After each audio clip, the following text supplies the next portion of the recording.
Welcome. We are so excited to have Geneviève and Rob here again to talk about their sweet Liam and also about stuff that's helped them as this time has gone on. It's been a little over a year at the time of this recording. And so, welcome again. Thank you so much for coming on and chatting with us. Thank you so much for having us. We're excited to share things that were helpful. I think I mentioned in the days and weeks right after Liam's death, your podcast was so helpful, and the advice episodes were just a light in the tunnel for me. So I'm so grateful to have the opportunity to contribute. Yes, and thanks to all the moms and dads that shared their advice. So yes, we are so grateful that you're here. So actually, let's back up a little bit. So tell me about. So like I mentioned, it's been about a little over a year, and you guys actually just celebrated his birthday or anniversary, whatever everybody wants to call it, but just a few days ago, and he passed away at about 24 weeks, if I'm not mistaken. Yeah, it was 24 weeks on the medical chart, but we know it was closer to 26. 26, that's Yeah. right, and, you just started going into premature labor, and that was hard, and, he was born via emergency C-section, and he just didn't make it past he was just not he had passed away, whether in labor or during the birth, so, once again, I'm so sorry about that, and tell me about how that time after you guys came home, and I know that there was a lot of a struggle, and you got him home, in his urn pretty quickly after. But how were those first couple of months right after? What did that look like for you guys as you mourned and grieved? And what are some of the things that really helped you in those early kind of hard days? Yeah, well, your podcast. Oh, I'm I'm an avid reader. I read a lot. I love books. So I bought all the books on awesome. child loss, and just to name a few that were kind of pivotal for me. Yeah. Ask Me His Name, Still, a memoir of love, loss, and motherhood. The Year of Magical Thinking.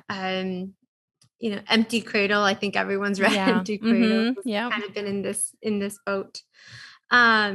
It's okay that you're not okay. It's just Yes.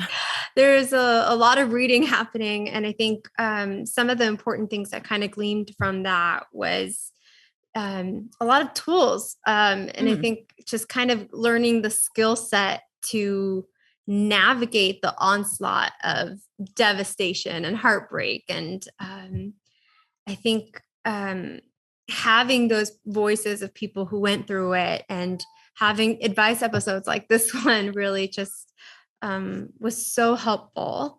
So I think, one of those things was, I think after your child dies, you really just kind of want to give up.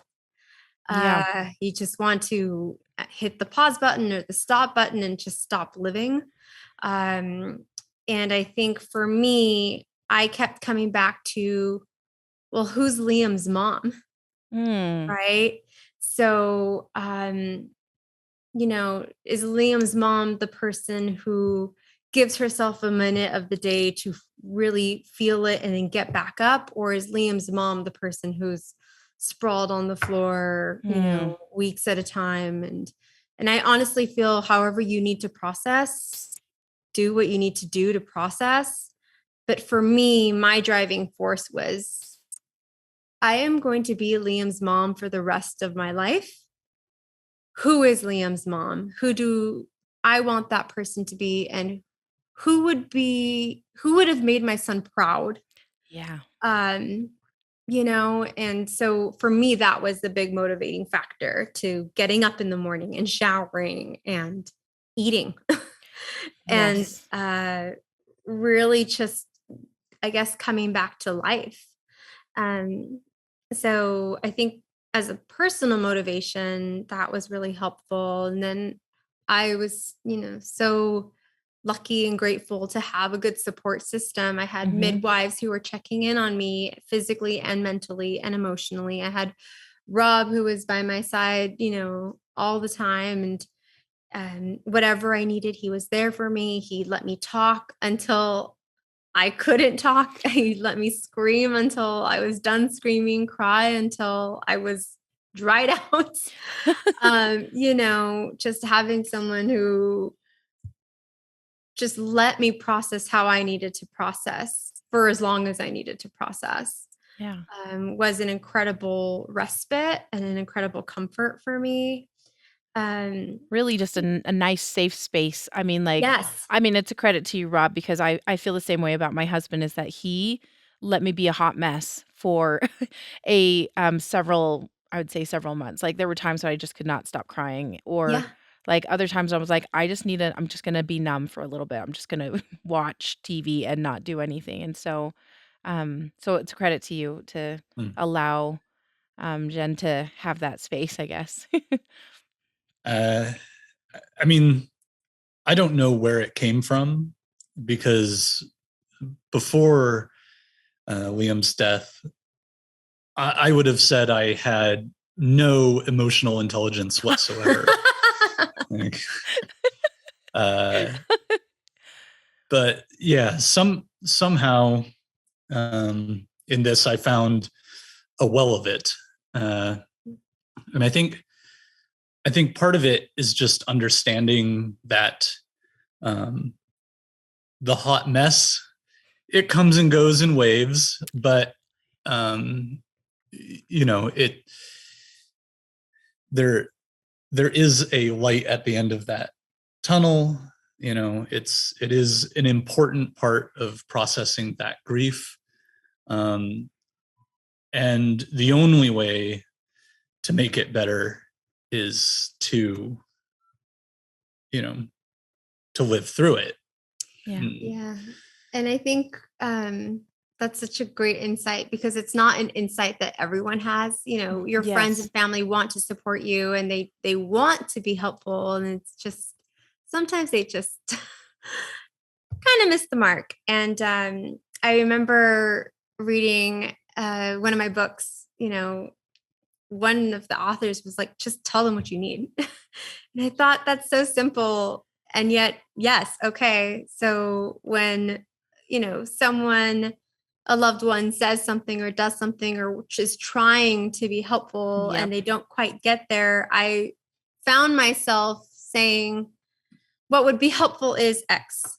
What would be comforting is Y.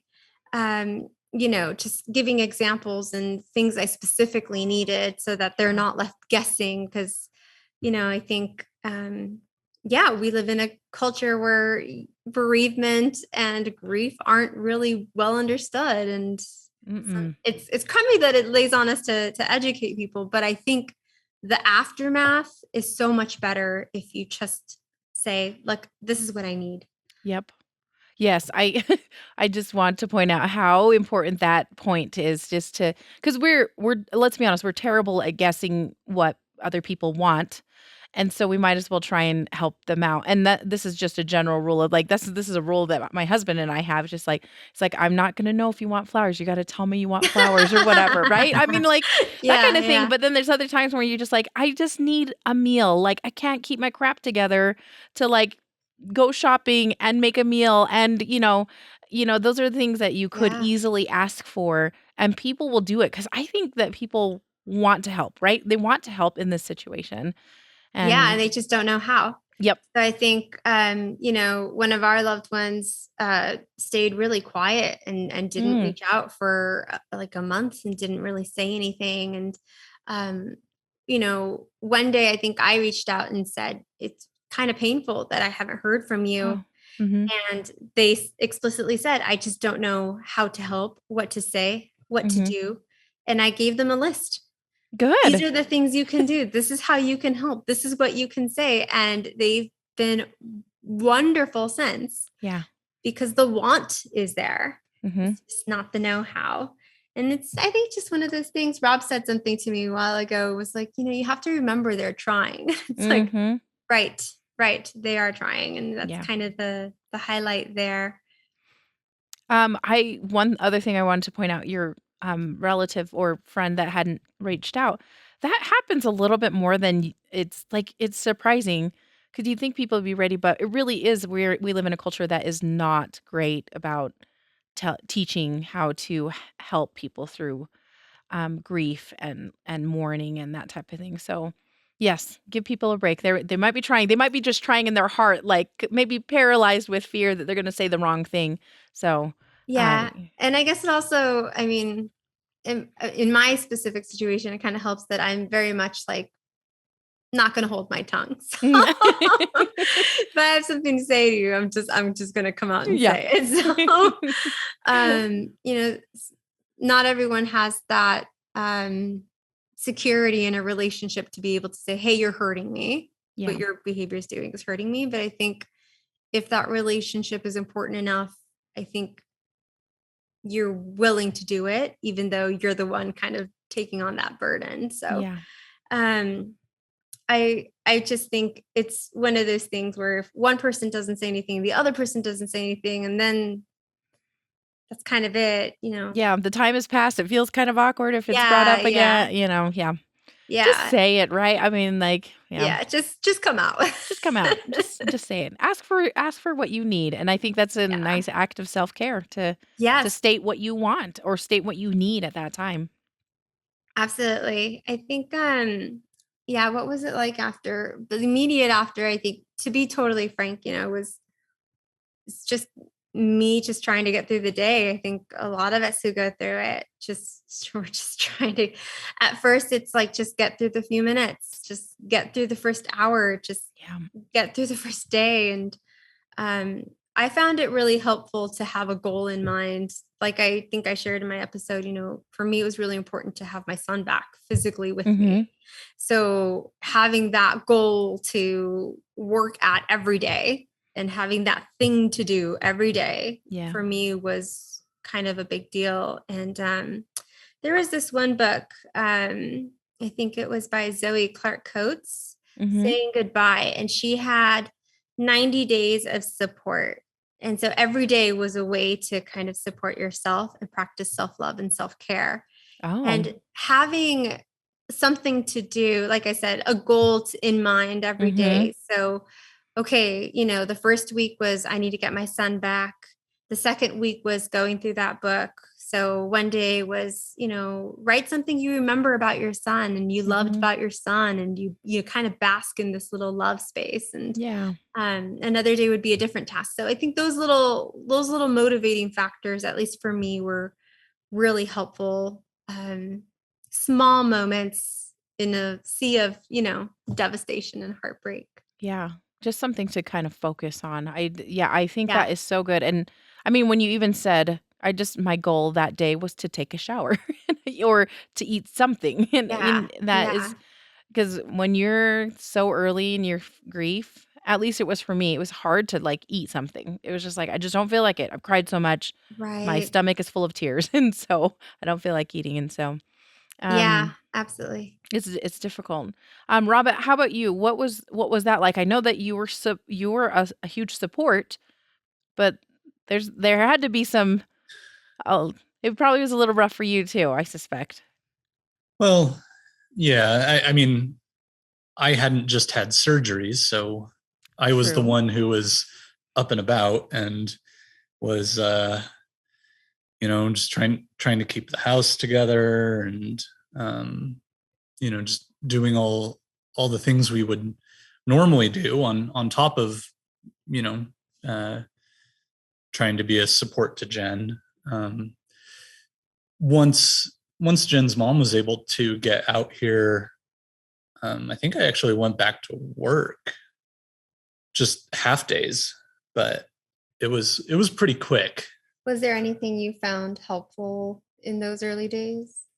Was going back to work helpful? Yeah, going back to work was helpful.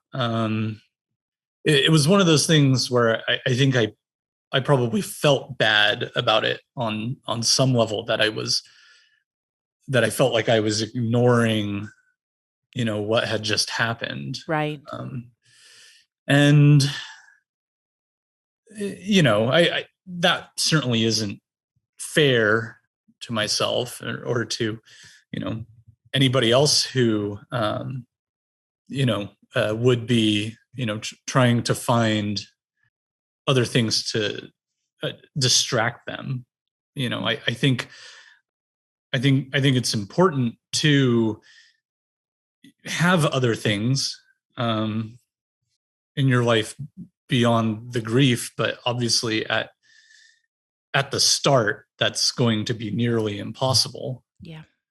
So it's a matter of easing back into those things, whether it's work or house chores, at the rate that you can, Mm-hmm. and it's got to be different for everyone. And for me, it was just a matter of days. So but I made it a half day so that I made sure that I was only gone for a few hours. And during that time, I could take care of whatever really needed to be, Mm-hmm. and then come back home and make sure that we were doing the work of remembering our son. Yeah, it's it's so hard. And this is an interesting thought you brought up of like there is maybe some level of guilt of going back so soon. And but your brain just can't like be like you're going to just shut down if you're grieving too much, I think. So that's why I was like, yes, there's some guilt to it, but also it's helpful to help have a little bit of distraction or have a little bit of change of scene or something when I after we lost our son. So, And I think everyone processes in their own way, mhm. and you can't expect everyone's going to process the same, Yep. right? So, um, just kind of recognizing you're each doing what you need to do Mhm. to kind of cope and deal Yep. with what you can. And Well, even as a couple too, you're going to deal very differently sometimes, yeah, and it might be frustrating for one spouse or the other to feel like, "Why aren't you like sobbing on the ground about this?" or "Why?" But it is we're just very different people and we have to process it differently. So, yeah, yes. I think having that space to just say, okay, I'm sure he's grieving in his own way. Yeah. I'm grieving in my way, and he's letting me grieve in my way. So Yeah. he Which needs to is grieve in his way. Yeah. yes, exactly. Get kind of having giving that permission of you can grieve the Yeah. way you need to grieve. So, Yeah. yeah, that's excellent. So, a couple of things, um, Geneviève, we talked a little bit kind of between our episodes and stuff, but you mentioned a couple of things that I thought were lovely from the books that you read. Would you mind sharing those things? Because I think these are really super important to talk about and hear and discuss. So, Yeah, absolutely. So I think one of the things that stuck with me was the idea that love is never ending. yeah. It's the only part of us that keeps on living. Mhm. And, all the other things you feel when your child passes away is, the fear and the devastation and the anger and all these other things and sadness. And, they all just, after time, there's always the waves, but they all just kind of dissipate and kind of fall into the background a little bit. And seems the only thing that's really still vibrant is the love. Yeah. And, I think keeping that at the forefront, at least for me, has been really key to kind of getting through it and, getting through that first year. And a lot of things end, but love doesn't. Yeah. That stays with you. And that's, for me, the part of Liam that lives. Yeah. When you told me that quote, I was just like, "Oh, that's so beautiful." Because I just, pictured, you just kind of walking along and you may have, several coats or something on, and then as time goes on, you just shed a coat or a sweater or whatever, and ultimately, when you come down to it, it's like you've just got something close to you that is just always with you. You may have shed some of those other things that have been there before but you've still got that love for your son, and I just thought that was a Absolutely. beautiful it was a beautiful picture, so thank you so much for sharing that one. And then there was one more I think that I wanted you to share as well. So I was that was actually a conversation I was having with my Oh, midwife. that's okay. And we were talking about how difficult the loss has been. And, it came up that Mother Nature has an incredible way of connecting mothers to their babies. Mhm. We feel them in the womb. We, talk to them. We engage with them. We get to know them and their patterns. And, you're so bonded with your baby. Yeah. And nature just has a real way of letting that go. And, that couldn't be more accurate because there's really no way to detach yourself from your son, or at least for me, from my son. And Yeah. I just thought that was such an aha moment because, how can we expect our bodies and ourselves to connect so deeply with something and then recover from that? Like, it's just you don't, because you're attached, you're bonded, Yeah. like I said, that love is never ending. Yes. So for me, it was like an aha moment. Like, I shouldn't expect, nature to have come up with a solution for this, because there's no solution. Yeah. So You're meant to you were meant to have bonded with your baby, and yeah, that's the and love key. your baby forever, and you're Yeah. going to. And Mhm. I guess that kind of leads me to another part of the book was, you know, you're going to love your baby forever. And that's just love. That grief, that pain, that's just love that has nowhere to go. Yep. So how do you parent your child when your child isn't physically present? And to me, that was like, okay, that means that love needs somewhere to go. Mhm. That Mhm. love needs a way to be expressed. Yeah. And that's, for us, has been, his legacy projects, and the way we put his love out there in the world. We did a couple of things that we thought we would have engaged with him. So, I think I mentioned I worked in homeless services, and there's a homeless shelter downtown here that was generous enough to give us some space. We built a little computer lab for our Oh. homeless neighbors to have access to resources and information. And we called that Liam's lab. I think Rob would have spent so much time building computers with Liam. And that's, a way for us to express that love. And, I think I shared the experience at the hospital was really challenging. And so, getting a little toolkit together and finding ways to kind of support those families as the loss is happening, not after the fact, when they, don't need these answers anymore. They need them in the Exactly. moment, right? Yeah, and And not regretting it later in the future that they didn't do all these things maybe in the hospital. right, right. And I think, just from our toolkit that we've built up, some of those things are like spending time together. Is there Mhm. anyone you want to call, partners, family, friends, ways to make memory? Do you want to have some skin to skin? You can do that. And, Mhm. do you want to bathe them and sing to them and read to them? It's just all these options that we really either weren't presented with or didn't have the wherewithal to think Right. about in that moment. So I think another thing is also just kind of being aware of your parental rights. I mean, I don't know about you and Lee, but we had no idea what our parental rights were in Mhm. that moment.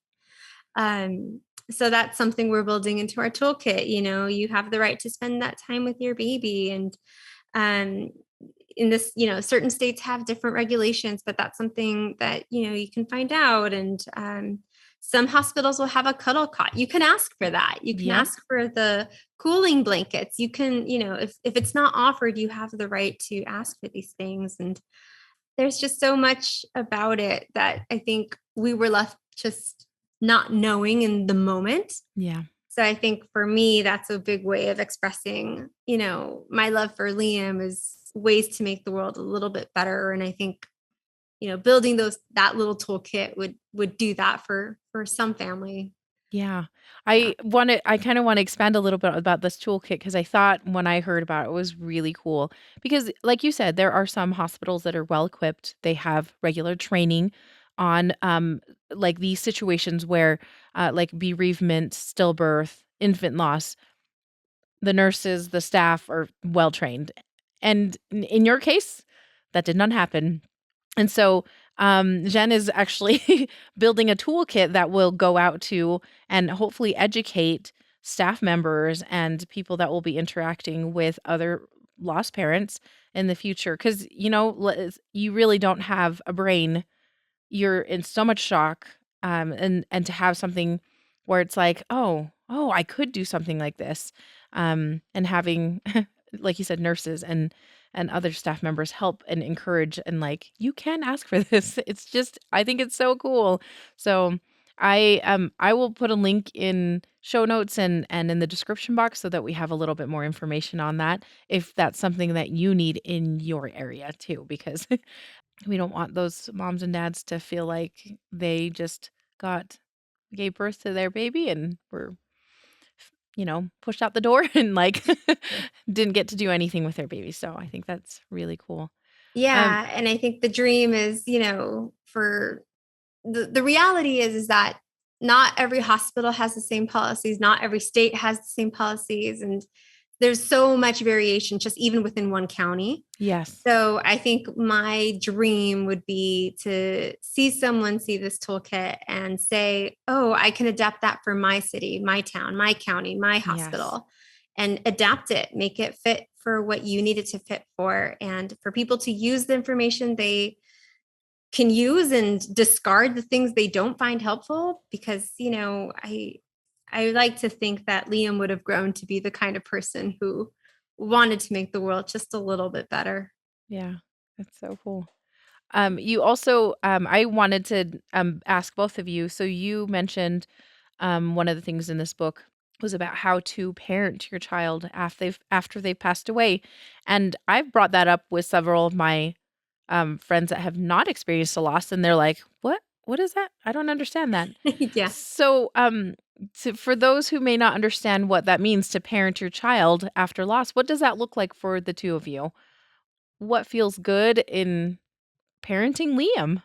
Yeah. I definitely get the awkward reactions you Yeah. might get from that. But I think it makes sense, right? Mhm. Your baby might not physically be here, but your motherhood is still very present. Your maternal instinct to nurture is still very present. I think if you have I know someone who has an urn in a certain shape, and she knits little like sweater capes for the Oh. urn and dresses the urn, and for her that's how she parents.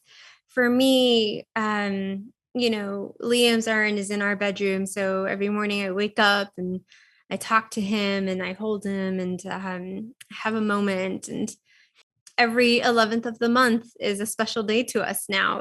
It's a day that we, donate to an organization or somewhere in Mm. his name. And or Volunteer. we volunteer. Yeah, we do what we can to honor him in that day. Yeah. So I think for us that's a way to continue to parent him, even as the months go on. And I think another thing is I still talk to my son. Sometimes I talk to him in my head, sometimes in my heart, sometimes out loud, sometimes physically to him. Yeah. And I think, I guess maybe it might be a little loosey goosey for some people, but for me, it feels right. Yeah. And I think that's kind of the key with parenting after loss is what feels right to you, Mhm. what is most true to how you would have parented. Yeah. And for me, those are the things that would have been true. I 100% would have taken Liam with me to volunteer in places. I 100% Yeah. believe that he would have built a computer lab with Rob. Like these are things that we would have done anyway. Yeah. So I suppose, for my part, I made him some promises in that hospital room. And I think a big part of continuing, to parent him is keeping those promises. Mhm. So I said I would do my best to take care of Jen and do what I needed to do. It's,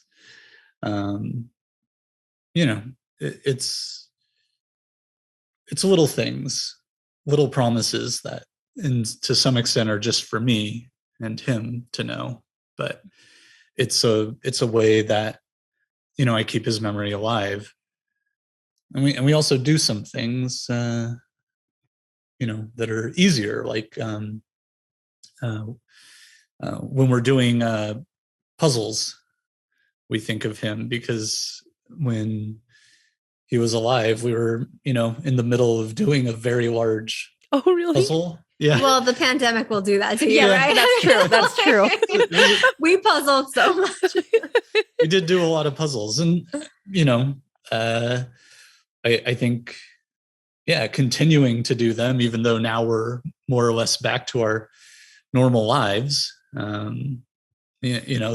puzzles have kind of stuck around at our house. Yeah. And I think another thing is also when we spend time with friends, which we can do now. Yes. Yay. Yes. Yeah, I think they're very generous in letting us talk about Liam. That's so bring great. up his name, bring up the things we're doing.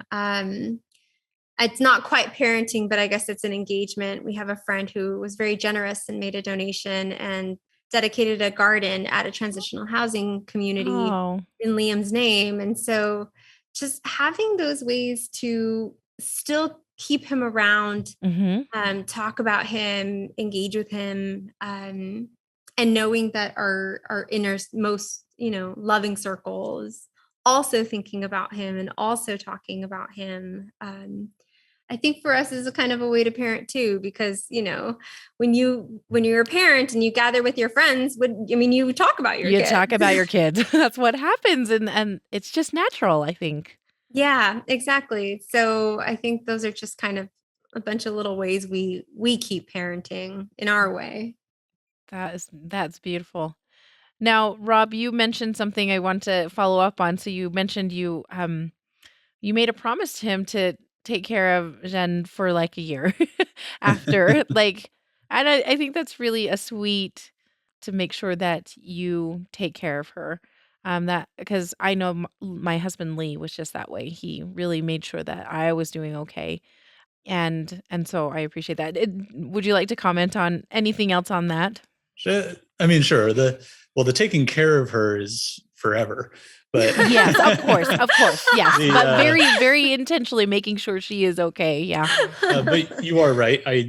I did also promise that for a year I wouldn't allow myself to feel sorry for myself, which is a bit different, and it kind of feels like bad advice in a way, because I wouldn't want to encourage anyone to not keep tabs on how they're feeling, and or to deny how they're feeling. But for me, this promise is a little different in that it was more about understanding that this was something we were going to have to live through, and I didn't want to be an impediment to that. And so to that end, it's okay to feel sad. It's okay to grieve, but I wanted to leave out the part where I just feel like this unfairness is being dumped on me. And, even though the situation is unfair, even though these are perfectly valid feelings, to me, they're not as productive. They're not as meaningful as, say, the grief you feel in the loss. And that doesn't mean that I never felt sorry for myself. I absolutely started to a whole bunch of times. I just didn't let myself wallow in it, because I reminded myself that I told my son I wasn't going to do that. I was going to give it a year. And then if I still wanted to feel a little bit of that way, sure, I'd let myself maybe wallow a little bit. But Not staying there necessarily, just Right. yeah. And I think that's been meaningful to us finding a way through this tragedy. I was gonna say, I just in my short interactions with you both, I have noticed that you are I think, a very tight couple. And and that doesn't actually happen in these kind of big tragedies. Like, unfortunately, couples drift apart. They get angry with each other because they're not mourning the same way, or they're not asking for what they need. And so, is there any other things that you have done to kind of tighten your bond? I obviously, Rob, you just mentioned making sure that Jen is fine, like, and taking care of her, and then also not wallowing in self-pity, I think uh, that is also, I personally think a good bit of advice because, you can feel the sadness and feel the grief and feel the mourning, but you can stay there a little too long that it's unhealthy, actually. So, any other things that you guys have done to stick together as a couple? As a couple, actually, there was one thing I just remembered. So when we were in the hospital, right after, not right after, but yeah, when they took Liam to the funeral home, Mm, mhm. I think I had a really hard few hours after that. Yeah. And Rob just held me and just let me get through it. And it felt like I was drowning. And when it feels like I was able to come up for air, Mhm. it's a few hours later, and I told Rob, we have pets. we have we have a dog, we have a cat. They need to like eat. Um, Yeah. so why don't you go home, deal with that, and take some time. Take some time at home Mm, to sit if you need to, do what you need to do for you. Because I knew that while he was physically with me, he was doing what he needed to do for me. mhm. And so I remember thinking, I went through this whole night. It was horrific. He also went through this whole night, but he's been supporting me nonstop. So I think, yeah, I told him to just go home and just a bit, basically take care of you for a second so that I can, so that you can take care of me again. Yeah. Just, A Yeah, little there's a little definitely recharge. yeah, yes, go home and take a reboot, Yeah. yeah, there's that aspect of acknowledging that we each have needs that are Yeah. different from one another's, and being okay with either facilitating or allowing that. Yeah. Yeah. And so he came home and was gone a bit.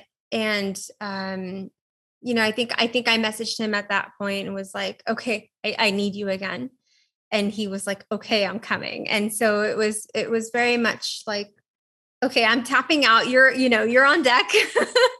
And Yep. then when I just couldn't anymore, I was like, okay, come back, tap back in because I need support. So I think that was we've done kind of different versions of that, I guess. Yeah.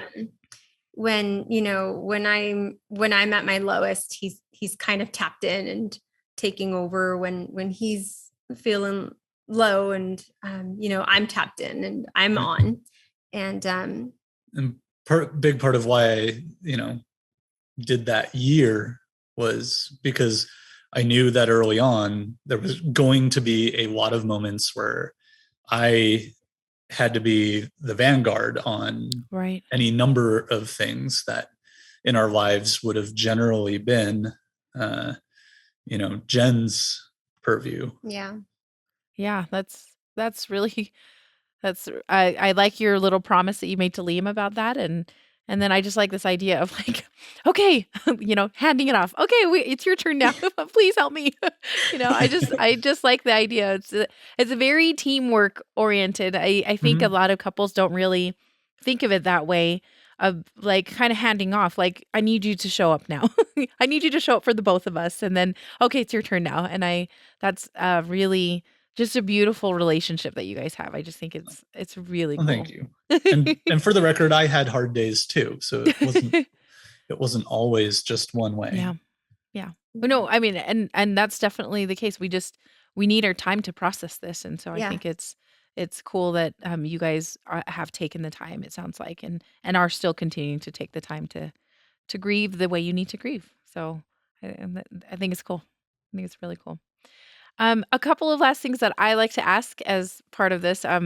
What are some things that people did for you or said to you that were really, really super helpful? Like anything that kind of stood out to you that maybe somebody who is listening and is supporting another lost mom or dad that they could do in turn to help.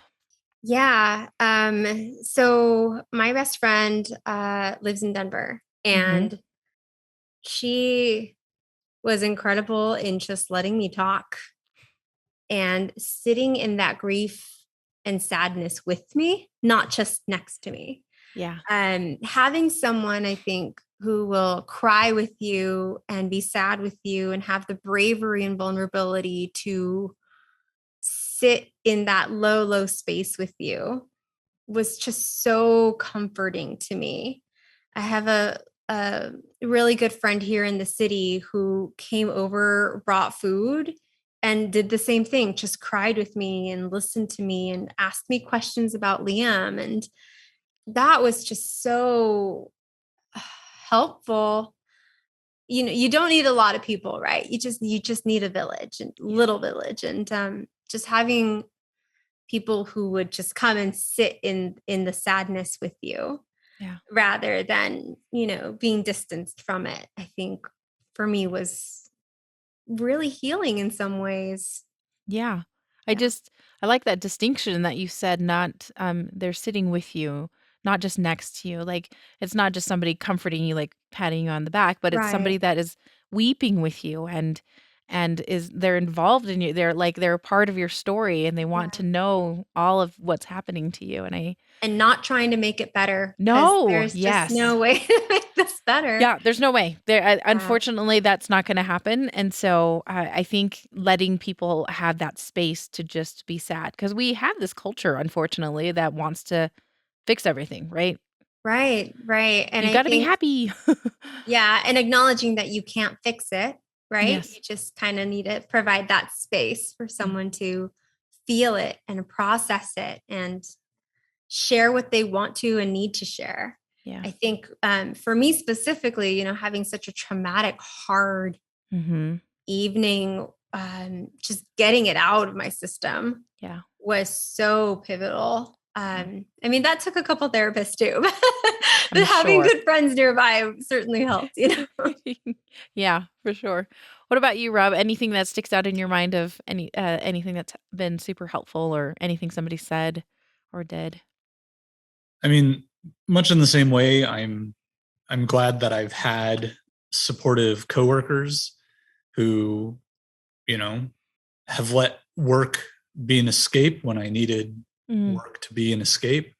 And sometimes when I need to, make lunchtime a long, sad, uh, you know, dissection of everything that's happened to me in the past month, they've let me do that too. hmm, Um, but I also liked something that one of our therapists mentioned, which was to find something that since Liam's death you haven't been able to do. mm. And for me, that's been sing. Jen and I are both pretty good singers. She's better than me, Yeah, but you're better. it's just been something that I haven't really been able to do. My voice breaks, and this therapist encouraged me to just keep trying to do it. Not to the point of frustration, but to just continue to work at that wall. And the effect has been twofold. One is I am getting closer to being able to sing, and feel like I would be singing for my son. Mm. But the other is that even when I fail and I can't do it and I sound terrible, I feel closer to him Mm. because I recognize that that difficulty for me is a connection to my sadness, and all that sort of surrounds what happened to the three of us. So, you know, if you got something that is been blocked for you, I would tell people to keep working at it and to see what it brings you. That is fascinating. I'm like, wow, those are just to kind of this working at it little by little to get where you want to be in regards to that you're singing. I just think that's really pretty and tender and lovely. Thank you so much for sharing both of those really lovely thoughts about what to do that might help or what might be something to try. Yeah. And I think if I could add one more thing, I Please. just remembered. So for those of us that might have a scar or some sort of physical marker of Yeah. that birth or that experience, it's really easy to fall into this place where that scar is just an ugly reminder of Yeah. horrible things. And I spent so much time having a challenge with my scar Mm. from the cesarean. And so I think one thing that one of the counselors said to me was, what if you don't look at your scar that way? What if you look at it as proof of Mm. how much you loved your son, that you were willing to get just shredded into ribbons to try to save your son? And so what if you don't look at it like a horrible scar? What if you see it like that's you loving your son, trying to save your son? That's how Yeah. far you would go for him. That's how far you would go for him. Exactly. And Yeah. that to me was such, again, another aha moment, Mhm. because there's so much of, I think, postpartum that stays with you. And it's, of course, the pregnancy for some might be hard. The birth for some might be hard. The loss is absolutely devastating for Mhm. everyone. And then there's postpartum. Yes. And that's a whole nother thing to process and get through. And I guess that's just something I would want to maybe throw out into the world is, what if all of the milk that came in wasn't a devastating thing? What if that was, um, you know, how much my body loved my son and how Yes. ready and willing it was to nourish him. Yeah. And I know that, I think there's a delicate space between toxic positivity and just realistic Yeah. vulnerability and understanding of people's feelings. But I think for me, it was really helpful Yeah. That to that reframing is really reframe. nice.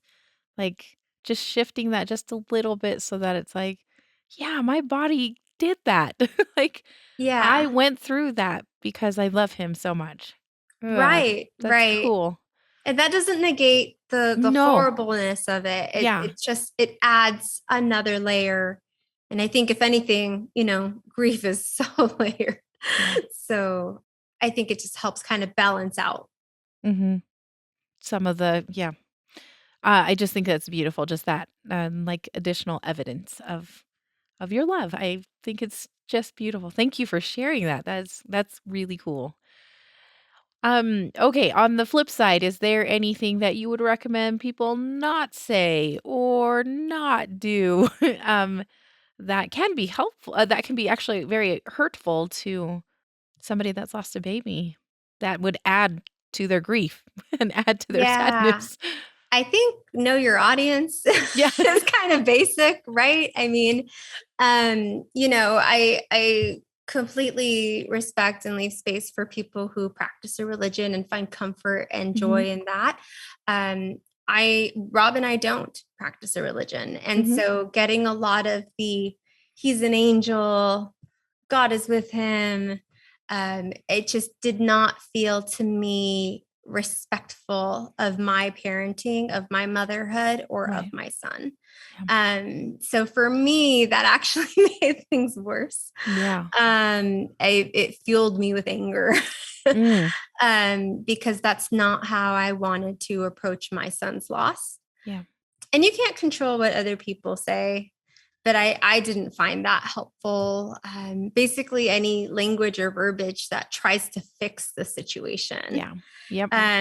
Yes, he's gone, but you'll have another one. Yes, he's gone, but it's just, maybe instead of speaking, just listen. Just listen. Mhm. Let them talk or not talk. Give them the space to process how, whoever that lost parent is needs to process. And I think that would be, there were a lot of really unhelpful things Yeah. that people said. And I think if I was talking to someone who had someone close that just became a lost parent, I would say, talk a little less, listen a little more. Yep. Yes. And if, I think bring some frozen cabbage. I, It helps everybody. it helps. Yeah. I guess that's what I would do. What about you? I mean, I'm very much the person who always assumes people are trying and aiming for the best. So I think anytime someone said something to me that wasn't helpful, it just kind of rolled off. That's good. Yeah. Yeah. Like I said, Rob was the one reminding me that, remember, people are trying. And it was like, okay. Okay. Yeah. I think ultimately there is no requirement to say anything. Maybe just, I'm here for you. Yeah. What do you want to share? What do you need us to know? Yeah. Those are great questions. Great alternative questions. And just some silence, like a little more listening, like you said. I think that's really good. My my husband is the nicer one of the two of us. And he has the same idea. He's like, people mean well. It might not come off that way, but they do mean well. And so he does let it, like you said, he just lets it roll off his back. And generally he's very good natured about that kind of stuff, even though something might like, ooh, that was not probably the best thing to say. So well, I think that some wise words that you guys shared with us.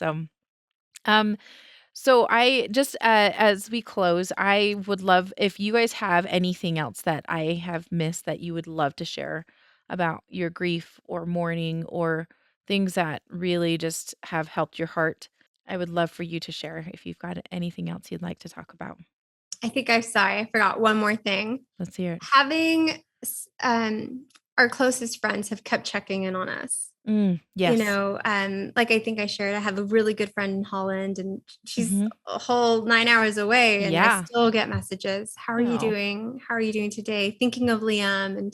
And so I think just, and I mean, some of your best friends definitely do that. And it's just it's been a year, but having that continuous check-in. Yeah. Just we recognize, having someone recognizing that this is a lifelong experience at this point. So Yeah, you're gonna not be you will not have that baby here on earth. And so yeah, I love that check-in. Just I remember even getting cards from this one woman in our neighborhood and she just kept sending cards and like just thinking about you. I saw this card, I thought about you and it was like 10 months later and I was like she's still sending me a card. That's awesome. So, yeah, the constant yeah. check-in is awesome. So, Yeah. I guess that's all the advice I've got. I didn't think I had any advice to begin with. So you have it. Yeah, if you've been through this, you've got it. You know some stuff. So, uh, I I really want to thank you both. It was really wonderful talking to you. I'm so sorry about Liam, but thank you for sharing and contributing to this community. And hopefully, your words will will help somebody through their journey as well. And so thank you again. Thank you. Thank you.